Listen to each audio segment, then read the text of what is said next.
Hi, thanks for stopping by my channel. This is Anna's Aqua Home, and today I'm going to be making a quilted fabric wall pocket.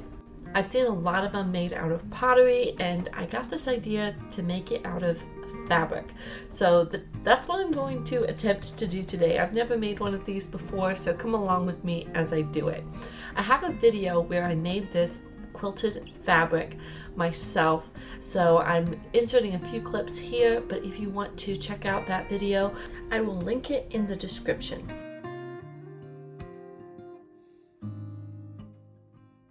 Now, I started using a plate for the pattern of my wall pocket, and it was just a little bit too big, so I actually went down to this bowl. I felt like that was a better size, and I just took a regular pen. I really need to get a water or heat soluble pen, but I don't have one, just a regular ink pen, and I just traced around that bowl.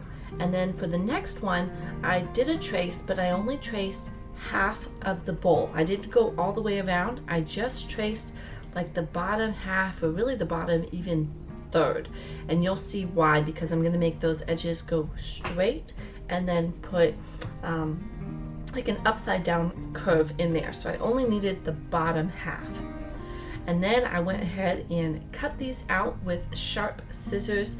That really made it a lot easier when I knew my scissors were nice and sharp. And let me tell you, cutting through this quilted fabric, oh, it just felt so good. It was so nice. I really enjoyed it.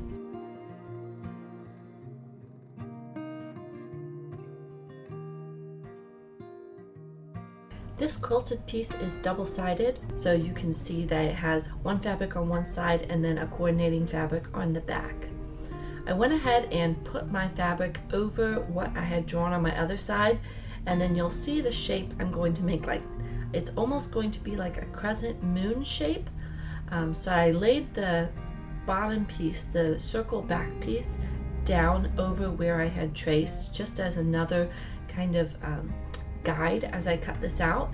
And then I didn't round it too much. I went ahead and, as I got around about a third of it, I went ahead and cut straight out. And you'll see why I did that is because when I sew it up the edge, it's going to give that a little bit more space, kind of like a pocket, to put things in the front. So to finish this off, you're going to go ahead and do like a backwards curve. So I marked where I wanted to start, and then I actually folded it in half, and that way when I cut my curve, it was identical on both sides of my fabric. This is always when I'm freehanding, a trick that I use is to go ahead and just fold it in half.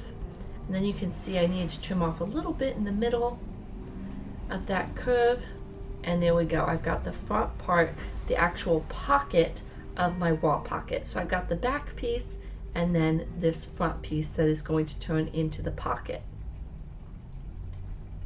I'm just laying it on here just to make sure that it's going to line up the way I want it to, and then it's on to cutting the binding strips. I am cutting these 2.5 inch wide. That's just a really comfortable binding width for me, because you're going to fold it in half and then fold it again.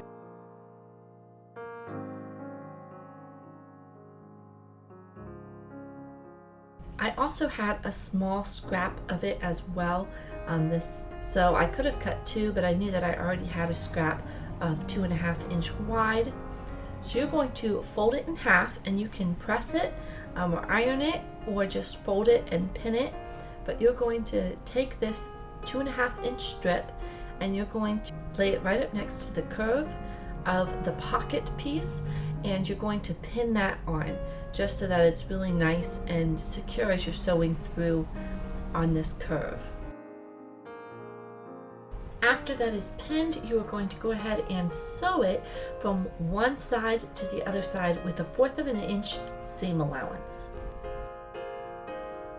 Alright, once that's done, you're going to flip it, the binding part, over the piece, over the part that you've just sewn, and pin it again. And you're going to want to make sure that it pins past the edge that you just sewed. So if you fold it over and you still see the line that you sewed, you need to fold it over more. So just make sure that it is folded so that it is past the line that you've just sewn. Because we're going to go ahead and flip this over to the front and sew right up close to the original stitch line, and that way it's going to catch the backing piece. So just go slow and make sure that as you're sewing, it is right in the middle, as close as you can get to that original seam.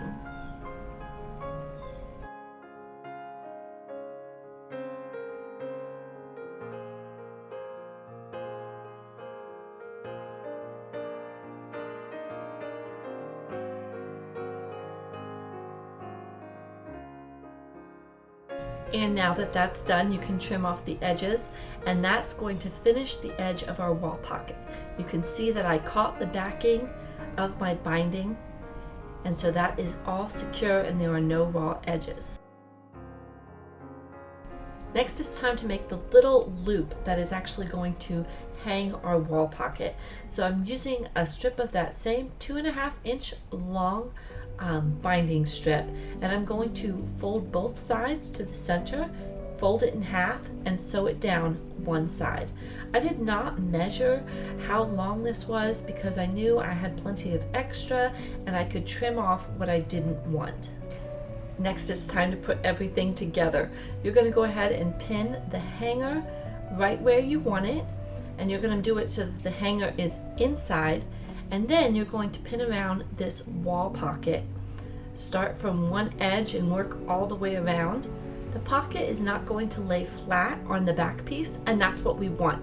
We want it to poof out a little bit so that there's room to put whatever we want to store in our wall pocket.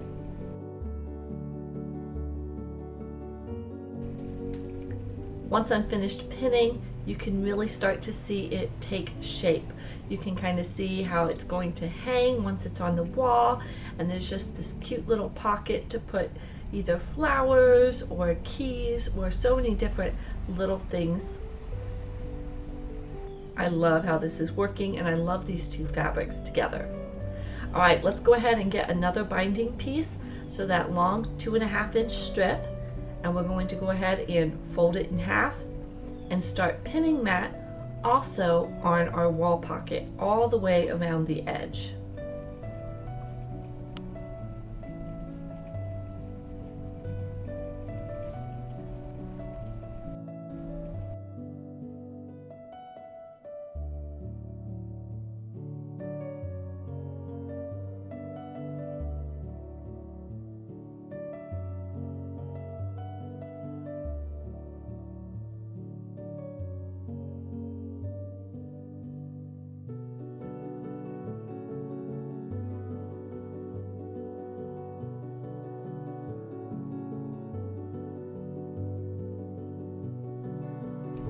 I'm going to start from the bottom right side of my wall pocket because that's where I want to start and end my sewing, because when I join the binding strips together, there's going to leave a little tiny seams. You don't want that seam to be in a prominent place, like right in the middle or at the very top, because that's going to be more noticeable.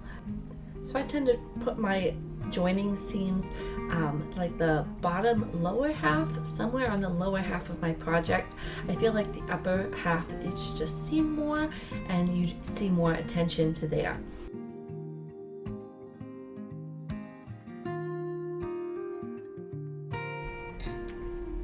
I think the more pins you add, the easier it will be to sew. So I know some people use the little clips, and you could certainly do the little clips as well. Once you have it all pinned, you're going to go ahead and sew with a 1/4 of an inch seam allowance all the way around, leaving about a 4-inch, 3-inch place that's not sewn right where the two ends are going to meet. That gives you a little bit of area to work with and join the two ends of your binding.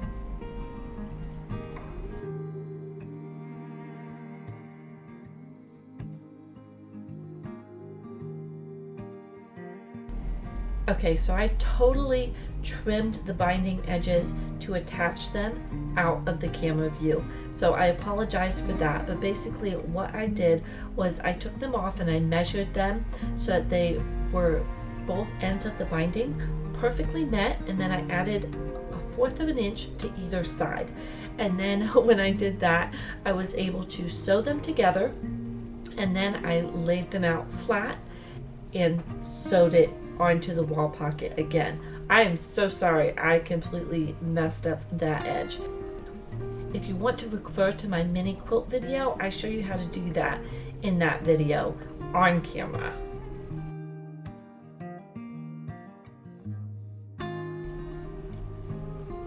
Once the binding is completely sewn around the entire circle, it's going to pop up a little bit, and this is where we get to fold over the binding. We are so close to being done at this step. We just have one more seam to do. We get to fold over the binding towards the back, fold all the way around, and then you're going to pin this down. That makes it so that now the little hanger is right side out. Before it was facing in, and that's so it didn't get caught in the binding. And then the little pocket has lots of room in it. This is just really turning out so adorably. Now it's time to go ahead and sew the binding. So we're sewing from the top of the wall pocket through the layers, and we're catching the binding that was folded over with our stitch. So this is going to make it really secure, and when I did this, there was just one little place of the binding that I was not able to catch. You can see here I keep checking underneath to make sure the binding is over far enough so that I'm going to sew over it, and I'm just going to do that all the way around. If you check at the end and there's a place that the binding didn't catch, just go over that small little part.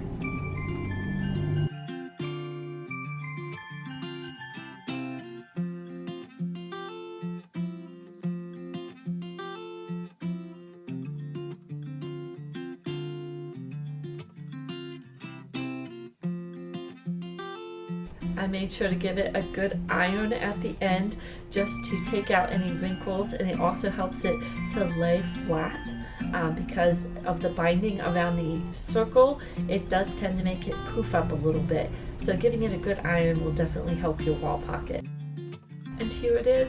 Here are the pictures of it styled. I absolutely love it. I feel like the video makes the fabric a little bit darker, but these pictures really show how bright and cheerful it is.